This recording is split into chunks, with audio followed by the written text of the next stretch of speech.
राजा और मूर्तिकार की कहानी। एक बार की बात है। उधमपुर नामक राज्य में एक राजा रहता था जो कि अपनी रानी को बहुत ज़्यादा प्यार करता था।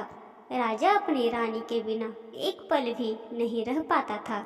धीरे धीरे समय बीतता गया।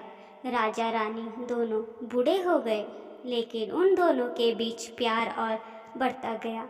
कुछ समय बाद रानी की तबीयत खराब रहने लगी। राजा अपनी रानी का इलाज बड़े से बड़े वैद्य से करा रहा था, लेकिन बीमारी ठीक नहीं हो रही थी, जिसके कारण एक दिन रानी की मृत्यु हो जाती है।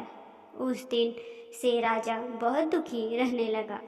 राजा के अधिकारियों ने सोचा, क्यों ना एक रानी की प्रतिमा बनाकर दरबार में ला दी जाए, जिसे देखकर राजा अपने गम को थोड़ा बहुत भुला सके। राज्य की सबसे बड़ी नदी के किनारे एक बड़ा और शानदार पत्थर मंगवाया गया।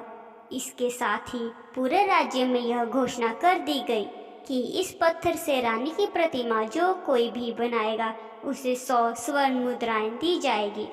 राजा के दरबार में बड़े बड़े मूर्तिकार आए और एक एक करके किसी ने एक बार कोशिश की, किसी ने 2 बार कोशिश की, लेकिन उस पत्थर को कोई काट नहीं सका। उस राज्य के सबसे बड़े मूर्तिकार को बुलाया गया। उसने पत्थर देखा और राजा से कहा, मैं यह प्रतिमा बना दूंगा। मूर्तिकार ने अपने हथौड़े से पत्थर को लगभग 100 बार तोड़ने की कोशिश की, लेकिन वह पत्थर नहीं टूटा। उस मूर्तिकार ने कहा कि इस पत्थर से प्रतिमा नहीं बन पाएगी। यह बोलते ही पत्थर को वापस कर दिया। राज्य के सभी लोग निराश हो गए, क्योंकि वह राज्य का सबसे बड़ा मूर्तिकार था। सभी सोचने लगे कि इस मूर्तिकार से यह मूर्ति नहीं बन पाई तो कोई भी नहीं बना सकता। तभी वहीं बैठा एक छोटा मूर्तिकार राजा के सामने आया और उनसे राजा ने कहा, महाराज, एक प्रयास मैं भी करना चाहता हूँ, अगर आप इजाज़त दे तो।